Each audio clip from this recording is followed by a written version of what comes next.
The moment you trust in yourself, you have lost.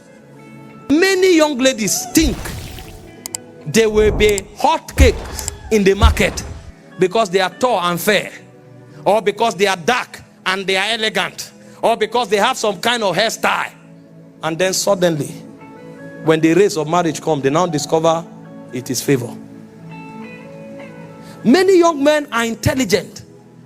They made first class undergraduate, made first class masters, made first class PhD, and they think when they enter the market, everybody will be begging them. They will now hold those 3 certificates for 10 years. 10 years. And then you ask them, they'll say, I have a PhD with first class, no job. You now discover that beyond that certificate, there are other forces that manipulate that tide. And then you see somebody else who made a tutu. And I'm not saying go and make tutu. Those of you who are students. Somebody who made tutu will suddenly become, within the time when this one got PhD, that one will be an MD of a company. And it's his manager that will be hiring people. And the PhD will be coming, say, give me the lowest rank available.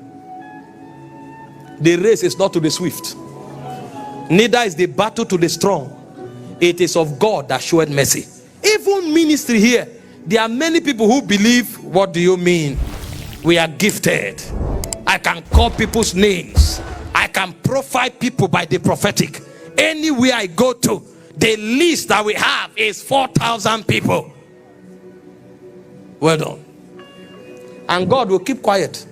Some will look at you and say, what do you mean? I'm a man of prayer. If we enter that territory, we will uproot it. We will uproot it. Give us 3 months. God will be listening. Another one will come and say, no, utterance. The utterance I have, even kings can't resist me. Unless I don't carry a microphone. If I talk in that land, things will happen. Really. Then God will keep quiet. They will now commission themselves into ministry. And then they will be hoping that people, the territory will be so privileged that they came there. They'll be hoping that the moment people hear that they are there, everybody will gather. They will now be there prophesying.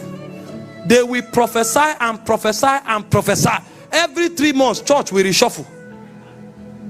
The 50 people that came, when all of them receive prophecies, they will now go. New people will come. After 3 years, they will still be 52. That's when he will go back to God and kneel down and say, the race is not to the swift. The battle is not to the strong. He said, bread is not to men of skill. It is God that showeth mercy. You will pray there and pray there. The more you pray, the more you will hide. Because after all, the job of an intercessor is to hide. So as you are praying, you'll be hiding.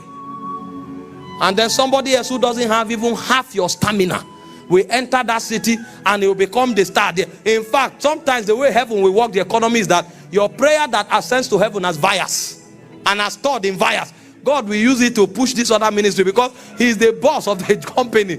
You are in different departments. He said God resists the proud, but he giveth more grace to the humble. You want to do something with a spirit and you are standing on your physical strength, your natural ability. It's an insult on God. You despise his grace when you do that. How dare you think your prayer is the reason why people will come? How dare you think your prayer is the reason why? What do you mean? Outside God, do you think we are the only people who pray? You think because you are gifted, then you become a star, and even God will have no choice but to celebrate you. You are joking. Those who are wise, the first thing they try to do is to turn away from their natural abilities